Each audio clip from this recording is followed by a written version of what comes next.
If there's one Ram you can bring back that's not Aaron Donald, that hasn't played for the Rams in Los Angeles, who would that Ram be? This is RamView. It's hot out there, but let's blow them off the line of scrimmage. Headline, Los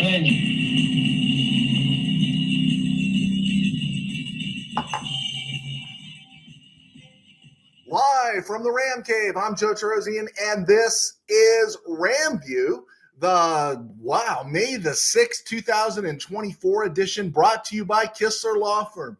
Injured in an auto accident, need help, got questions, call Kistler Law at 661-206-6990. That's Kistler Law at 661-206-6990. And check out KistlerLawFirm.com. That's one word, KistlerLawFirm.com. Kistler Law, they've been fighting for you since 92. And by Temple City Auto Repair. Having some auto issues, get yourself some John and Henry at TempleCityAutoRepair.com. And of course, by Granite Ridge Christian Camp, a place where your life can change. Yeah, I thought that was kind of an interesting one. You know, a little bit of a dead period right now.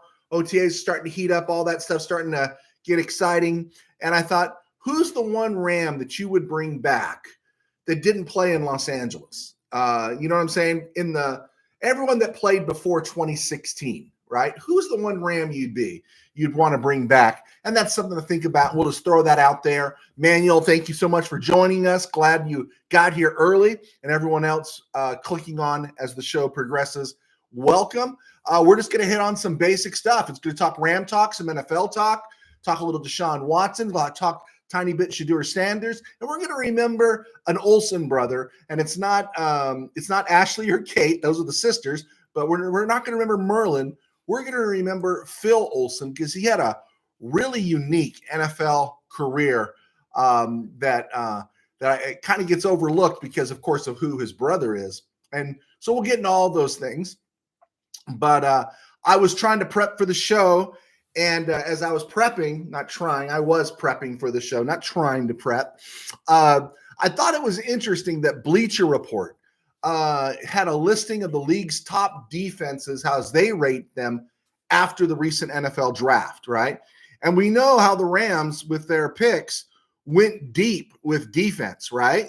But Bleacher Report rated the Rams right now, after the draft, has the 23rd best defense in the league. And I thought, wait a second, right? The 23rd best defense in the league? I didn't get it. And this is the great question. This is one of the things, it's not my great question, but it's just one of those things that the KBM and the media does is they overreact to something. And I know this is going to sound like heresy, but are people overreacting to Aaron Donald's retirement? Are they overreacting? And I love Aaron Donald. I'd take him back yesterday if he'd come back. So I'm not saying that, but his departure opens the door for the Rams to be creative in doing other things now and going into the future. Not that Donald was holding them back, but there's going to be a loss. I think there's going to be a loss in that big play factor. But I don't know if it's going to be this is going to be awful. Correct me if I'm wrong, guys. Our numbers are up to 255 subscribed. I don't want to lose anybody. Is the impact going to be as significant as, say, Bleacher Report? Is the Rams defense only going to be the 23rd best in the league to be placed behind the Bills, the Seahawks, the Saints, even the Cowboys? I don't think the Cowboys are all that impressive. And they got all kinds of issues there in Cowboy land. And to say the Rams are the 23rd best defense seems kind of funny to me. Seems kind of funny. I'd be curious to know what you say about that one. I actually kind of like this Rams defense right now. I like that, you don't have just one person you're putting all that pressure on to make a play. And I think that's probably why I'm feeling somewhat optimistic. Now, again, if Aaron Donald wants to pull an Eric Weddle, if he wants to come back at the trade deadline, if he wants to come back tomorrow, we're all for it, right? But I think the Rams have done a great job in getting this defense, getting pieces there for Chris Shula. And we're going to find out about Chris Shula real fast. Just stuff to think about there. Everyone's getting all amped up because we're all looking at the UDFAs, right? Which one has a chance to make it? Who doesn't have a chance to make it? And this kind of goes on every year, right? So I'm going to throw some names at you. Jaden Woodby, Colin Duncan, Sam Jones, Tyon Evans, Christopher Dunn, Sterling Weatherford. Do you know who those guys were? Those were players the Rams signed at UDFAs after the draft last season, right? In fact, if you see one of the early highlights of Stetson Bennett at Ram camp I think it's last May, and he's throwing this long bomb to a receiver who catches it, and everyone goes, oh man, Bennett looks pretty good.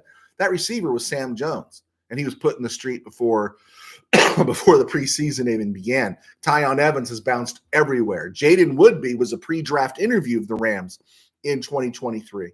And again, I'm not saying anything but trying to make people feel bad, but the Rams signed 16 guys, and there's a good chance 2/3 of them won't be around next year. A lot of them are going to get cut, and quite a few of them will come back to the practice squad. I think we did this a week or so ago. Who's left over from last year's practice squad, initial practice squad, not signing players in midseason and putting them on the practice squad like we did Darrell Henderson for a while, but players like Xavier Smith, right? He was a receiver. I think he's Florida A&M, and he's someone that's on the practice squad, that was on the practice squad last year, was a UDFA. Cam McCutcheon, the cornerback, he's another one that is still with the team under contract, practice squad guy, UDFA last year. And then Mike McAllister, he's another one. He's the Youngstown State kid that is a undrafted free agent that's still with the team. But I think the Rams, I think they pulled in something like close to 20 undrafted free agents last year. Now, Tanner Brown was an undrafted free agent. Of course, he was cut. He's going to be the camp leg, along with probably a veteran, at least through the summer. And then Dresser Wynn, right? Dresser Wynn was a UDFA signed last year. So a lot of these guys, you're rooting the best for them, right?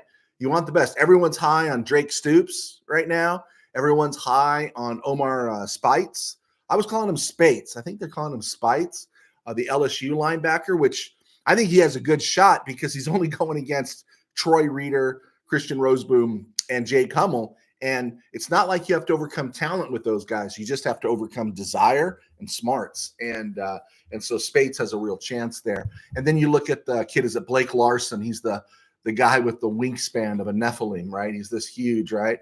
And so he would be interesting to look at. But, again, it's dead period time a little bit, and everyone's amping up these guys maybe a little more. But I just thought I'd throw them out there because everyone was amping up Jaden Woodby, Colin Duncan, Sam Jones, Sterling Weatherford, and all these guys last spring as well. Okay, I figured before we get to around the NFL and other places, I figured you guys were getting a little bit antsy because it's been about 2 weeks since we've had a mock draft, right? So I figured since things were slowing down, I'd do a mock 2025 draft, right?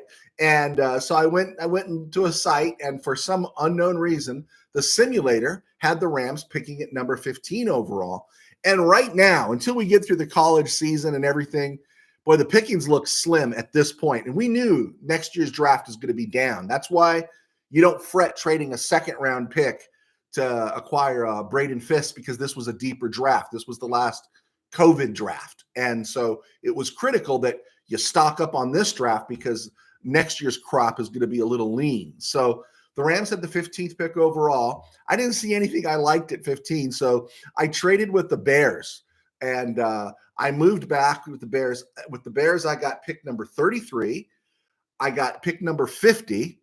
So you got some second-round picks there, at least one for sure. 33rd is kind of, supplemental first round. And then I got pick 82, and that went with pick 79 and pick 100. And so that worked out to 5 picks in the first 100 of a very lean draft. So at pick number 33, I took Texas quarterback Quinn Ewers. Great pick there, right? I could have got him at 15, but I decided to pay him second-round money. I got him at 33. Then I took tackle Emory Jones, LSU, because we might be in the market for a tackle next year. Then I took Georgia linebacker Jamon Dumas Johnson, off-ball linebacker. At 82, I couldn't resist. I took another running back, 6'2", 205 out of Kansas, Devin Neal. And then at 100, I took Notre Dame defensive tackle Riley Mills. Manuel, if you're still out there, do some homework on those guys to see if I hit on any winners there, because you're pretty good about looking at draft class stuff.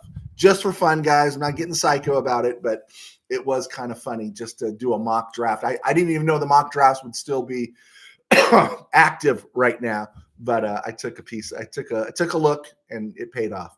All right, around the NFL and other places, they did the Tom Brady roast. I have Netflix and I didn't watch it. I take that back. I saw some of it, but it just seems with these roasts. I know Comedy Channel was doing roasts. They just seem to get more and more, and I'm not high-roading you guys. I'm not doing the Pastor Joe thing with you guys.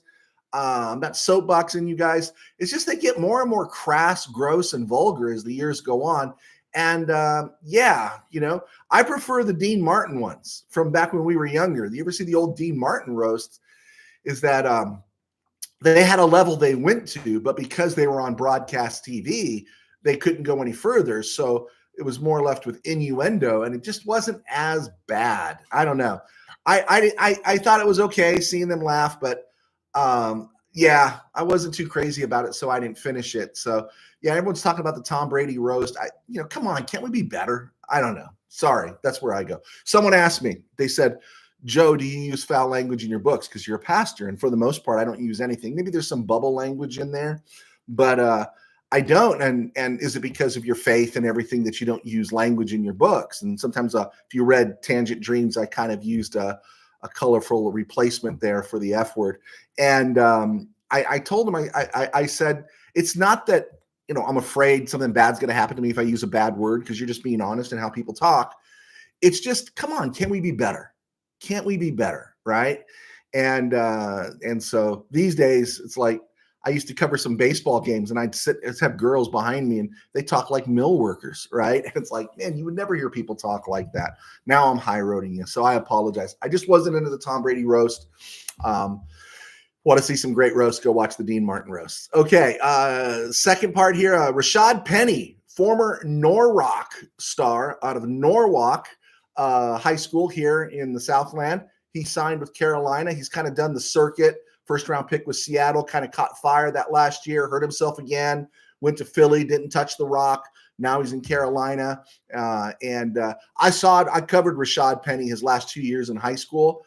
Absolutely. When he was on the field, everyone knew he was Division I. And then, of course, we had no doubt he would end up in the NFL. We didn't think he'd be a first round pick, but he was. And he was do everything in high school. He played safety. He'd throw the ball in the quarterback option. He did everything for his team. The Penny family, high-class folk, and you wish him the best in Carolina.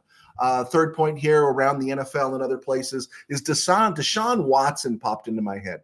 As Steeler fan Rob is preaching, the Steelers, it's their year. They had the greatest draft ever. No one said the Rams had the greatest draft ever. And now they're thinking the Rams had a pretty great draft last year, right? So I really don't care what people say in their grades about drafts. You can't grade a draft for at least 2 years. And so I keep hearing those Steelers, man. Russell Wilson's going to take him to the Super Bowl. And it's like, you know what? I have my hesitations about Lamar Jackson, but I'm going to take Lamar Jackson. I have my hesitations about Joe Burrow staying healthy, but I'm going to go with Joe Burrow. So who's the wild card in the AFC North? It's Deshaun Watson. And you have to wonder if this is it, right? Do you keep believing in Deshaun Watson if he doesn't stay healthy and produce this season? Believe it or not, the guy's only going to be 29 this September, right? Feels like he's played ages, but he's only going to be 29. And, his last full season, his last season in Houston, remember, he sat out 2021. He wasn't suspended. He just sat out 2021. He completed 70% of his passes in Houston. He was a frontline quarterback in 2020. Since returning, missed all of 2021, and returning in 22 and 23, he's only played 12 games. Half of that in 22 because of the suspension, and then he got hurt last year. So literally, he's only played 12 games in the last 3 seasons, right? And he's got 14 touchdowns, 9 picks, but he's completing only about 60% of his passes. Now, if that's 1970s numbers, that's great. But this day and age, with all the advantages to the receivers, you should be at the 62 to 63 percentage level. And I'm not real high on completion percentage unless it's on third down. I want to know what you're completing on third down. But for a quarterback of his caliber in this league to only hitting on 60% of his passes, I think it was only 58% last year, or was it 61%? Either way, not very impressive. But for 2024, 2025, and 2026, here's the rub. Deshaun Watson's making 63 rocks per season, almost 64, 63.9 in some cases, right? And this season alone, he is 25% of the entire Browns salary cap, right? And it's like, how long? I think in some ways it's a little harder right now for the Browns because all his money is guaranteed. But how long do you put up with it? How long do you put up with it? If he doesn't produce, it's another year where he doesn't produce. When do you pull the plug? I mean, the Broncos proved you can do pretty bold things, right? You can do some bold things. The Rams proved after 2022, you could do some bold things if you do some wisdom in managing your roster and still compete in 2023, which they did. And then think about this. When I heard people complaining about Stafford asking for more money, he's asking for the rest of his contract to be guaranteed, basically. You're paying 63 rocks to a guy that's played 12 games in 3 years. Matthew Stafford's going to make 49 and a half rocks this year, 50 next year, and he's scheduled to make 49 in 2026, although not at this point, all of that's not guaranteed. You are still getting a Hall of Fame quarterback, a Super Bowl winning quarterback with a Super Bowl resume of drove his team the length of the field in the final possession and threw the game-winning touchdown pass. Oh, yeah, that no-look thing too. You're getting that guy, and he's not even making league average. They're paying the top-flight quarterbacks in the high 50s nowadays. And so we are getting Matthew Stafford, believe it or not. I know it's hard for us to contemplate. If Manuel's working a swing shift and I'm basically broadcasting 6 days a week, it's hard for us to contemplate that someone can make 50 rocks and be a bargain. But Matthew Stafford, for what he does, is a bargain. All right. Around the NFL and other places, number 4 here, the Bolts bring in wide receiver DJ Chark. Nice speed, good receiver, not great, but that's pretty good signing for the Bolts, I think. It's a good ad for a team kind of pivoting to the power game, but he's a competent receiver. You got him, Josh Palmer. We're going to find out about Quentin Johnson, and plus they drafted Ladd McConkey. And I know Tim Burns, he was high on Brendan Rice. Yeah, he's in town too. And it kind of cools the Tyler Boyd rumors. Some Tyler Boyd, the old Cincy guy, that rumor was kind of floating around out there. And so he's still a free agent. So they brought in DJ Chark. And I think it was a good signing. And I say it all the time. I had a Bolts fan come to church on Sunday. I don't think I've ever been this excited about the Bolts. And I don't get excited about the Bolts. One more here, and we'll get to the questions, guys. Thank you for clicking on. I saw a link. I don't even remember where the link was. I just saw it because I don't click on links too often. I just don't. But one draft expert, it was kind of anonymously, at least in the link it was, says if Shedeur Sanders had come out this year, he would have been number 1 over Caleb Williams. Really? Oh, number 1 over Caleb Williams? Really? Yeah. Now, maybe in the long run, Shedeur Sanders has a better NFL career than Caleb Williams. Maybe. Absolutely. But at this point right now, Shedeur Sanders better than Caleb Williams? I think not, right? And again, the desperation of the KBM during dead period. And Shedeur Sanders, I think he's talented, but I thought he missed some throws last year. I know people say he's talented and everything, and he'll be better this year. But I just think because of his dad, does Shedeur Sanders come in with some expected entitlement? And I don't know if I want to be part of that scene. I just don't know if I want to be part of that scene. And I think he'd be better if he wasn't playing for his father his senior year. He should have been one of those Colorado Buff guys that hit the transfer portal, because I think playing for his dad kind of hurts him, because I don't want anything to do with that. Now I like what Deion's done at Colorado, but it's different when it's your son, right? And if I'm Shedeur, if I was really thinking, if I was really thinking, I would say, you know what, I'm going to go play someplace else just so I could establish my own name. Kind of like if I'm Bronny James, the last place I want to go play is with the Lakers, right? Unless his dad opts out of his contract and leaves. Yeah, it's just a bad look. All right, guys, thank you so much for clicking on. I'm Joe Terosian. I was a sports writer for 21 years, still am to one extent. And now I get to do RamView, thanks to our sponsors at Kistler Law and Temple City Auto. So be sure to check those guys out. And I write books, and my books are on Amazon. And I've been telling you about my new book that's coming out in a couple weeks, Game Day in the Ram Cave. We're working on the cover, getting the cover finalized right now, and doing a couple of final adjustments there, but it's done. We're excited. I want to get this out at the right time, and I write books, and so those books help support me along with this show in my day job, and that job is I pastor a small church in Burbank called Burbank Faith Nazarene, and you can see us right here on YouTube at Burbank Faith Virtual, also burbankfaithvirtual.com, and Burbank Faith Virtual across social media. So yeah, thank you for your support, and thank you for clicking on. And I am excited to be here. And I know we got a couple of questions. Oh, we got a few questions lined up here. All right, let's see here. Michael Negretti, message retracted. Bring back Captain Kurt. Would you start Kurt over Matthew Stafford right now? Ooh, there's a question, right? Kurt over Matthew Stafford. That's a great question there, Mr. Negretti. USA expat, Jack Snow. Really? You'd bring back Jack Snow? Okay. Again, I caught the last ride of Jack Snow because my first year was 73. And up to that point, I knew the name Jack Snow, right? I knew the name Jack Snow. But in 73, Harold Jackson came in. And Harold Jackson clearly, even though we didn't identify receivers that way, Harold Jackson was the one. And then Snow's catches just kind of plummeted after that. Of course, it was a Chuck Knox offense. I think Snow went from 30 catches to 15 catches in 73. And I think he was in that 20 range until his last season in 75. But Jack Snow, that's really interesting. USA expat, how can you rank a defense with a new coordinator taking over? It's better if they do not take us seriously. That's interesting. That's interesting. Yeah, I just didn't like it. I can understand you want to do an evaluation, but how do you put the Rams at 23 overall in defense? And did the Seahawks improve defensively over the Rams this draft season? And the Seahawks are rated above the Rams. I don't know. Just seems really funny. Mr. Powers down in Irvine. Always what Donald would look like as, I'm sorry, my thing here. Let's see. As Mac was repositioned. Can you explain that one for me? Always what Donald would look like as Mac was are you talking about Tom Mack? Okay, let's go from there.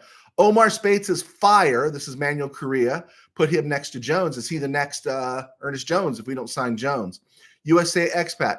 First preseason game in my Ram cave, my amigos kept screaming, "Who is that guy?" It was undrafted free agent Norwood Van. Hey, I told you about Woody Van, didn't I? I got a high five from Woody Van in Anaheim, game against the Cardinals. That's awesome. You got your own Ram cave. Manuel Correa, yeah. I work graveyard and swing. Hey, man, my mom used to work swing shift, night, graveyard, and day shift. She had rotating shifts for 35 years at a glass factory, 7 days a week, man. So I feel you, man. You work hard. Willie Bowen, Roman Gabriel and the Fearsome Foursome is the reason why I'm a Ram fan. I'm a fan of the LA Rams. Horns up. I'm glad you got to enjoy that, Willie, because yeah, that wasn't me, man. I came into the party late, but it's almost mythical as you talk about them, right? That's how it feels for me. There's something that once was and legendary that people talk about. You got it, boss. Manuel Correa. Okay, what's up, Manuel? Willie Bowen. These guys have a relationship. Willie and Manuel know each other. Willie Bowen, royal blue and mustard yellow is my favorite colors for the Rams uniforms. Okay. Tim Powers, Foster Brooks Act was old very fast. Yeah, you're talking about the roast. Yeah, I agree.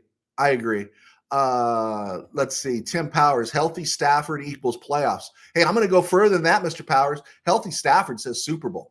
Healthy Stafford, a healthy upright Stafford with a receiving core. This guy won a Super Bowl with one receiver to throw to, and everyone knew he was throwing to him.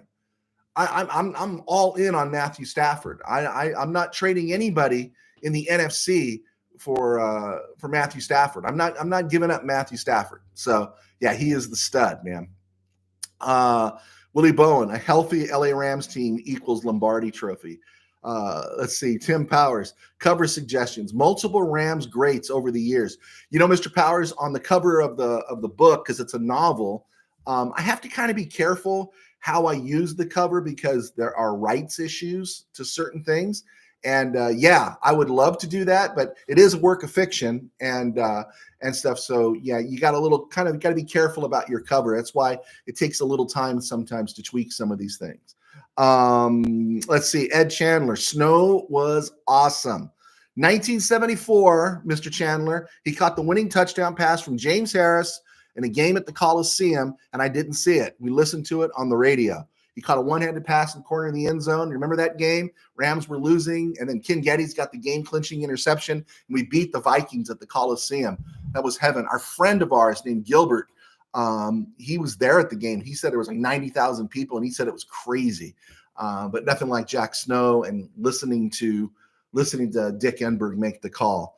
Let's see, USA Expat. Ram caves are a necessity when marrying into a 49er family. Wow. Okay. Yeah, that is different. Fortunately, in my house, 3 daughters and 1 wife, over the years, my family doesn't watch anything with me. So they were happy to let me build the Ram cave and come out here and just so they can stay in the house and watch something else. Manuel Correa, Mad Bomber John Hadel. The problem for John Hadel was he just didn't look like an LA quarterback. Dude was bald, right? And before bald was cool. And it was weird seeing this guy have that great 73 season. And it was like, he's bald, right? Nothing wrong with being bald, but a Ram quarterback should look like Vince Ferragamo, right? And I just remember Hadel was stunned. Go, he's bald, right? He was that bald guy, but nothing better than John Hadel. All right, guys, keep the questions coming, and we will push this into the back half here of the show. Just doing some Rams update. Jordan Winnington. A lot of people are talking about Jordan Winnington and looking him up, and he really fits that cast that the Rams have for receivers, and I think it's great. The one thing I didn't know is that he's the nephew of former Raider and USFL Oakland Invader running back Arthur Whittington. And you remember Arthur Whittington? I think he wore 22 for the Raiders. I think he played with the neck roll. I kind of liked him. He had a nice rookie season in 80. By 81, by the end of that season, I think he was being displaced by Kenny King. Then, of course, Kenny King got displaced by Marcus Allen. And then Marcus Allen got displaced by Al Davis before Bo Jackson could come in. Anyway, long story. But Jordan Winnington, I don't know. I'm getting excited about him the more you read. The more you read about Jordan Winnington, the more excited you get about a guy that really kind of, again, fits that Ram mold. All right. Speaking of the Rams and everything, I have a subscription to Pro Football Focus, and I've shared it during the season when they give the grades. The Pro Football Focus is a great starting point, but sometimes the grades don't match what your eyes see, but they're a great starting point, and you get all your stats there and everything. And so I was looking at some of the Rams stats from a year ago to see, hey, do you think they'll be better this year? And so in points scored, the Rams were 11th out of 32 teams in the NFL in points scored a year ago. I wouldn't have thought that, but they were 427 points with what people called a line that wasn't going to be very good. Stafford was getting old, yada, yada, yada, right? And the Rams scored 427 points. The 11th best scoring team in the NFL. And then now, okay, if you put them 11th best scoring team in the NFL, now they appear stronger along the offensive line, right? They have solid continuity with their receivers because going in, barring some injury or someone playing off the charts, it's Robinson at 3, Nakua at 2, or Kupp at 2, and the other one, Kupp or Nakua at number 1. And the thing that really works for receivers and quarterbacks, it's familiarity, right? You lost OBJ, you lost Bobby Trees. In 2022, you brought in Allen Robinson, but that's when Stafford had the elbow thing, right? So they didn't get work together, and Robinson was on the downside, as the Steelers found out as well. And so now you've got a healthy Stafford returning with Cup, who he knows left and right, Nakua, who he got really familiar with, and Robinson, who he started building a great relationship with. That is huge. Knowing your receivers and where your receivers are going to be and that chemistry. So when there is that breakdown in the offensive line, the quarterback can throw to a spot, knowing where he's going to break because he knows his guy's going to be there. He knows his guy's going to be there. And so you have a stronger offensive line. You have a continuity within the receiver. And then in the background, you got guys like Atwell and Skoranek who have caught passes from Stafford as well these last 3 years. So there's real continuity in that wide receiver room for Stafford. Better offensive line. And then you've got depth at running back. And, I think what everyone forgets is that when Kyren Williams went down last year, Ronnie Rivers went down at the same time. And that's why they had to go on the street and pull in everybody and elevate Royce Freeman. But now with Rivers back, of course, Kyren Williams, and now you drafted Blake Corum, and then you bring in Boston Scott, you've got depth at running back, right? If there's one place the Rams might be a little questionable at because we don't know is tight end, but I would think that would be tight end in terms of receiver, not at blocking, because you're not going to play for the Rams if you can't block. Colby Parkinson was signed by the Rams because he can block. Davis Allen started getting on the field more. We know he can catch, and we know he can block a little bit at least. So until Hunter Long and Tyler Higbee, and we know the Tyler Higbee thing, we're talking later this year. We're talking, I don't know, would you say Thanksgiving before he makes it back someplace in November? That'd probably be the only place the Rams didn't necessarily improve. But everything else offensively, it looks like this offseason they've stepped up, and they were the 11th best scoring team in the NFL last season. On defense, the Rams were 19th in points allowed. They gave up over 400 points. So they gave up points on defense. And so they had some struggles there holding teams back. They gave up one fewer point than the Seahawks. The Seahawks gave up 402 points. And yet, right now, the Lions, who are one of the worst defenses, the Eagles, who had their struggles last year, the Eagles, the Colts, Browns, and Packers all were behind the Rams last year, are all projected to have better defense than the Rams this season. Although I made that argument at the top of the show that none of you got on my case about, is that I think even without Aaron Donald, I think this team's defense overall looks better. That's just me. I also looked at the PFF run blocking. This is more grades than point production. The Rams run blocking, they were graded 5th best in the NFL behind the 49ers and Lions. You get that. The Eagles, you get that. And then the Broncos. I didn't get that, but if that's what it is, that's what it is. But are the Rams better along the offensive line? Is there more beef on that offensive line with Avila at center and Kevin Dotson returning and Jonah Jackson coming in, and you got Rob Havenstein? I mean, running right, if you're going to run those gap schemes, that gap scheme running game, running behind Havenstein and Dotson, those guys were beasts last year. And so it looks like it's improved. Pass blocking, the Rams were graded according to PFF 20th overall, right? And they didn't look like the 20th overall offensive line last year in pass blocking, right? Because that looks like that's a bad team or not very good. And I thought they were above average. I thought they should have been inside 16, somewhere in the upper half of the 32-team league. But I think it was better than 20th overall. And I think a large reason probably too was Stafford. Stafford makes plays, right? Stafford, when he knows where his receivers are, is going to get rid of the ball faster, right? We know that. Also, Kyren Williams really caused some defenses to think about how they're going to come at the Rams. I just thought they were better, and I expect them to be better this year with all the weapons around Stafford. And so it's I don't want to say it's interesting, but I think they're a better pass protection team than people give them credit for. And that's why I'm not so negative on Alaric Jackson. I thought Alaric Jackson was more than competent last year. And let's find out. You give him this 1-year contract this year. Let's find out if he can go to another level or if he's hit the ceiling. And if he's hit his ceiling, then he's okay, but you can improve that. Finally, a place where the Rams can go no place but up. Finally, in pass coverage, the Rams were ranked number 32. And there's nothing else you can do from that but go forward. And remember, we were running Michael Hoyt in coverage last year, right? the royal we, the Rams were us.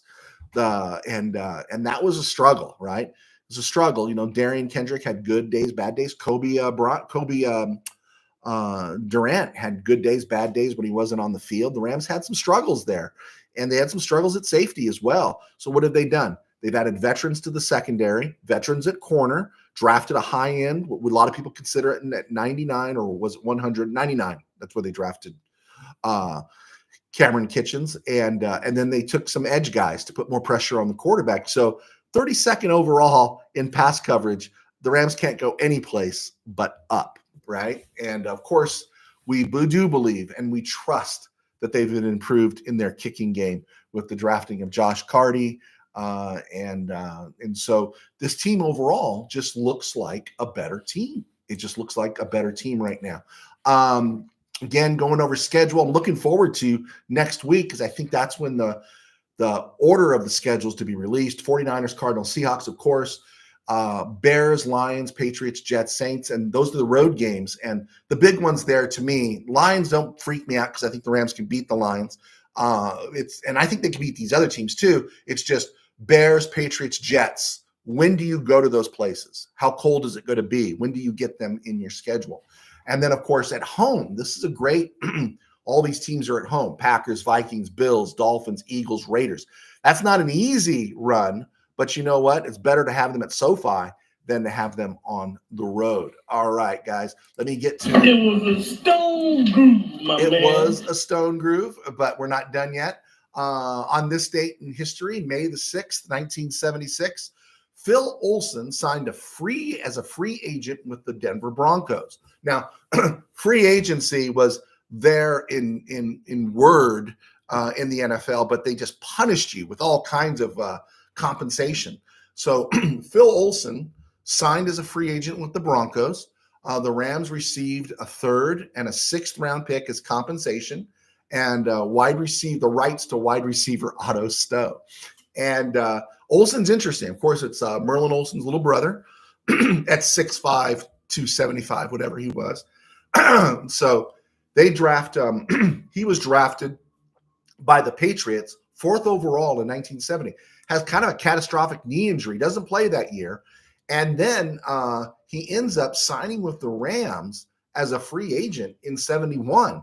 And the reason that worked out is there was some flaw in his New England contract that got him out of New England. Now, the Rams ended up losing a 1st-round pick as compensation in 1972 for signing Phil Olsen.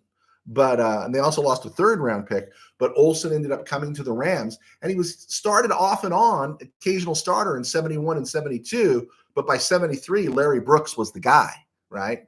And so Larry Brooks was the guy. Phil Olsen was a backup. And then he signed this free agent contract with the Broncos, so the Rams got compensation. And the Rams got a 3rd, a 6th, and the rights to receiver Otto Stowe. I remember Otto Stowe with the Cowboys, a little bit with the Dolphins. He pretty much showed up and then retired. His career was over. The 6th-round pick turned into Art Best. He was a draft pick that came close to making the Rams, but he got cut. But that 3rd-round pick, no one's quite sure because of all the trading, what happened to that 3rd-round pick. The Rams had one 3rd-round pick in that 1976 draft, and that person they drafted in the 3rd round was Jackie Slater. So isn't it amazing that possibly, it's not verified, but possibly Phil Olsen signing with the Broncos got the Rams a compensatory pick that turned into Jackie Slater. I'm not saying it is because they're not sure where that pick went because the Rams made so many deals in those days, but something to think about. Could you imagine? That's a great trade. Phil Olsen for Jackie Slater. Also, Olsen, he only recorded 5 sacks. He was a backup with the Broncos, and he retired after the 76 season.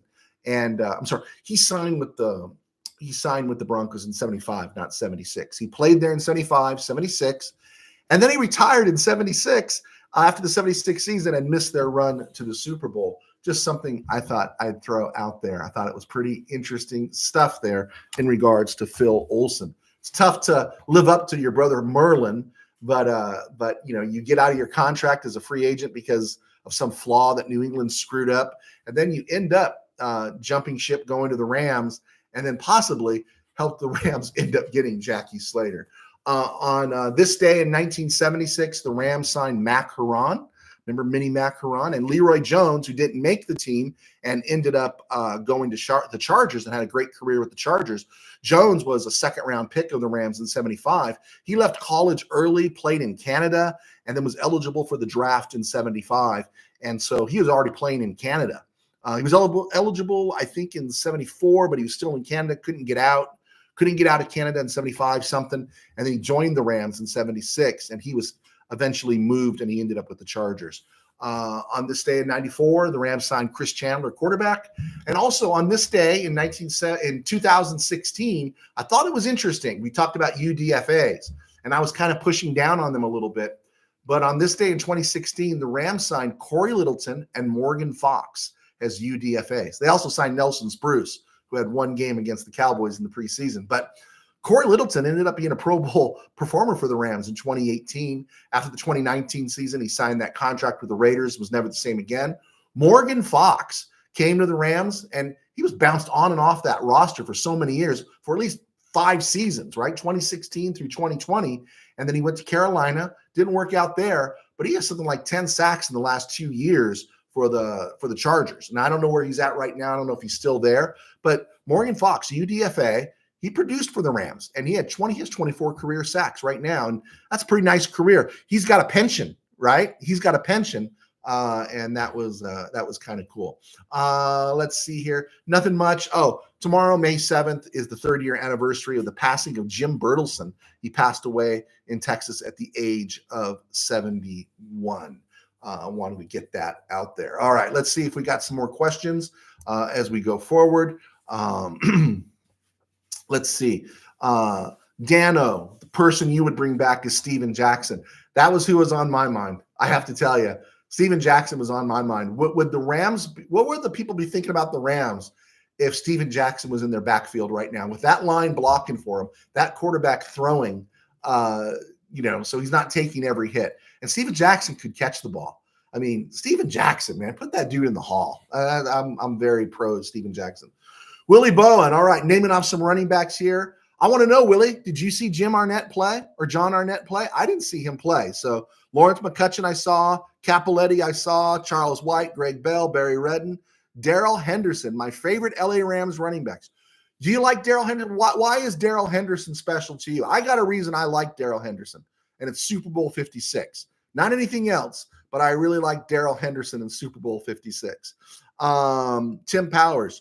Morris's defense weak against dump off, skewed stat. Yes, drove me crazy. Did you notice though, Mr. Powers, though, that they kind of picked up that pressure a little bit more this past year? The corners weren't as far off the receivers as they were in 2022. I thought they came up and pressed just a little bit better in 2022 when those receivers weren't getting those 8-yard out gimmies. And of course, why would they have to go to the receivers if you're putting Michael Hoyt on a tight end or a running back or even a receiver to defend? How many times did you see Michael Hoyt on a slot receiver? And it's like, oh my gosh, no, right? And again, I hated Michael Hoyt taking the heat for that. And I don't know what the Rams were thinking. They just couldn't. They didn't have anything better, nothing else they trusted. But I was fire Raheem early in 2021. The defense got better as the season wore down. They tightened things up, won the Super Bowl. I thought 2022 was a disaster. And then, they're running that Fangio scheme. And this is what I'm hoping for with Shula. And, Staley ran that Fangio scheme. And then Morris came in and ran something similar. You could run the same scheme, but you got to play with it a little bit. You can't keep showing up doing the same thing because the NFL will figure it out. It's a smart league. And the more often you just keep running the same thing out there, they're going to figure there's a reason they don't do the 46 defense anymore. And we don't live in fear of it because people figured out how to figure it out. It's just how the game works. It evolves and things go away and then they come back. And I just thought the Rams were really stagnant in 22. I thought in 23, I thought the defense looked better. I thought it was more aggressive. And maybe that was because of some of the players they had. So I'm interested in Chris Shula because he has been around for 6 years. He knows the personnel. And they have great confidence in him. And I'm looking forward to it. I am. I'm hoping they come after him hard. Willie Bowen, LA Rams should be in the red zone a lot this season. Okay, I'll answer that question there. How many times were they in the red zone against the Lions last year and they just didn't get it across? So frustrating, right? And then when your kicking game's not any good. And I got really sick of seeing them run it between the 20s and then get inside the 10 or 15, and all of a sudden they stop running the ball and they're throwing fades to the corner. And I don't like the fade. I don't like the fades to the corner. I just don't. And if you could pound it, I just want to see you pound it. And I think this year, though, I think the addition of Blake Corum gives the Rams a guy that has a nose for the end zone and he's physical. I think Boston Scott could be that guy too, because he's pretty physical himself. And then there's more meat on that offensive line. So I see a lot of potential this year for the Rams to be much better in the red zone. And I hate it always being put on Stafford's shoulders, right? Because that area just gets so condensed. So yeah, I think you're right, Bowen. I think the Rams will be better. Tim Powers, blitz defense hopeful. Hey man, I do like this. We make sure Byron Young continues and the conductor continues, and Braden Fisk can eat up some space there and draw some attention to him, and then find out about Jared Verse. And the nice thing about Jared Verse is you see in the video, and the smart guys were quick to point out, is that he doesn't need to get around the corner. He's a bull rusher, is that he'll knock a dude back, and he gets hands on you, it's lights out. And he was at 19 and the Rams got him. So yeah, I do expect a little more pressure on the quarterback this year, because the Rams really need to get their turnover totals up a little bit. They need to pick off some passes. Kitchens is a center fielder. Kitchens an anticipator. Cameron Curl is athletic. And we're about to find out how much Trey White has in the tank, how much Darius Williams has in the tank. And Rams could be back in the free agent market or in the draft season next year, looking for that top flight corner. Also, they're still retaining a number 1 pick, and makes you interesting to know that Rams get closer to the trading deadline, how they see this team progressing. If they see a need starting to flare up, will they make that bold move? Because that kind of is the blank them picks mentality. So that's pretty interesting. Let's see, Michael Negretti, welcome Aaron Donald. Is that because are you making the argument that I was wrong in terms of I think the Rams defense is better? I'm not sure where you're at there, Mr. Negretti, but of course I would want Aaron Donald back. Absolutely, I want Aaron Donald back, and but I do like this defense, and he would be the great midseason pickup. Maybe they can send a draft pick to Aaron Donald's wife and family and say, hey, we'll give you the number 1. Let your husband come back and play for us. That would be pretty cool. But if I was going to bring back a player prior to returning to LA, it probably would be Steven Jackson. If I could bring back a guy in his prime, coming back to LA, 2 defensive players stand out to me, London Fletcher and Aeneas Williams, right? I know we got Aeneas Williams at the end of his run, but I'd like to have Aeneas Williams back in the fold in his prime. And I loved London Fletcher, right? Most underrated guy. That guy should be in the Hall. Go look up that guy's career. That guy was amazing. He's just getting overlooked, right? I guess they figured they put Sam Mills in, who was under 5'10". I guess they figured they don't have to put London Fletcher in, but London Fletcher belongs in the Hall. Amen? Amen. Preach. There we go. Okay, guys, we're coming up to the 50-minute mark in about 30. So if you have any questions, throw them at me. Let me look at this one more time. I'll throw a couple things out to you. I want to end at 50 minutes. Born on this day in 1996, now turning 28, is Greg Gaines, former Ram DT. Rams got a lot of clicks out of him, mid-round draft pick out of Washington, and he re-upped with Tampa Bay. I remember when he signed with Tampa Bay last year, there was some speculation that they were calling that Greg Gaines' sabbatical year. He signs with Tampa Bay, gets a little more money than he could have got with the Rams, and then comes back to the Rams in 2024 with more money to gain. But he ended up re-signing in Tampa Bay. Also born on this day, I'm going to say a bad word here. Guy's turning 40 today. So forgive me, guys. I don't want to lose any listeners, but Adam Carricker turns 40 today. Just thought I'd throw that out there to you to cheer you up a little bit. Tomorrow, May 7th, Leslie O'Neal was born, and Leslie O'Neal turns 60 tomorrow. He was a perennial Pro Bowler for the Chargers. In 9 seasons, he recorded over 105 sacks.